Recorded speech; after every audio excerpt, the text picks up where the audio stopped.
క్రీడల ద్వారా ఆత్మవిశ్వాసం పెంపొందుతుందన్నారు ప్రభుత్వ విప్ ఆది శ్రీనివాస్. అయోధ్యలో అంతర్జాతీయ పోటీలకు వెళుతున్న క్రీడాకారుల ప్రయాణానికి జెండా ఊపి ప్రారంభించారు. ఉమ్మడి కరీంనగర్ జిల్లా నుండి 40 మంది క్రీడాకారులు అంతర్జాతీయ పోటీలకు ఎంపిక కావడం అభినందనీయమన్నారు.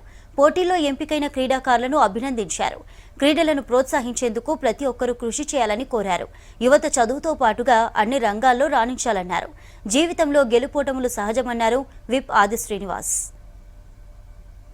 మాస్టర్ అథ్లెటిక్స్ అసోసియేషన్ ఆధ్వర్యంలో ప్రపంచవ్యాప్తంగా ఉన్నటువంటి క్రీడాకారులు 30 సంవత్సరాలు పైబడిన వారందరూ కూడా ఈ పోటీకి అర్హులుగా తేల్చి అయోధ్యలో 4వ తేదీ 5వ తేదీ 6వ తేదీ 7వ తేదీలో జరుగుతున్నటువంటి ఈ పోటీలలో పాల్గొనడానికి కరీంనగర్ ఉమ్మడి జిల్లా నుండి సుమారు 40 మంది వరకు క్రీడాకారులు ఎంపిక కాబడి వెళ్తున్న సందర్భంలో వారికి జెండాను ఊపి వారికి శుభాకాంక్షలు చెప్తూ రాజన్న సిరిసిల్ల జిల్లా వేములవాడలో వారి ప్రయాణానికి ప్రారంభం చేయడం జరిగింది.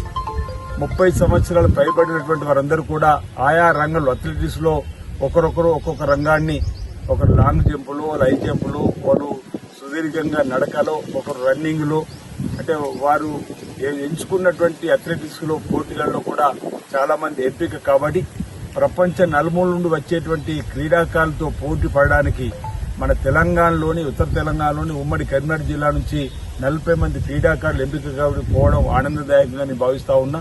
ఈరోజు క్రీడలు అంటేనే గ్రామీణ క్రీడల్లో అనేకం కూడా గతంలో మనం మల్లా యుద్ధం చూసినాం, విలువిద్య చూసినాం, తదుపరి కబడ్డీ, ఖోఖో, వాలీబాల్, ఇప్పుడు ఆధునిక క్రీడ క్రికెట్ వచ్చినప్పటికీ కూడా అథ్లెటిక్స్ లో కూడా ఎక్కడ ప్రపంచ స్థాయిలో కూడా చక్కటి గుర్తింపు ఉండడం వల్ల అనేక మంది అథ్లెటిక్స్ లో కూడా పోటీలలో పాల్గొంటున్నటువంటి సందర్భాన్ని మనం గమనిస్తున్నాం.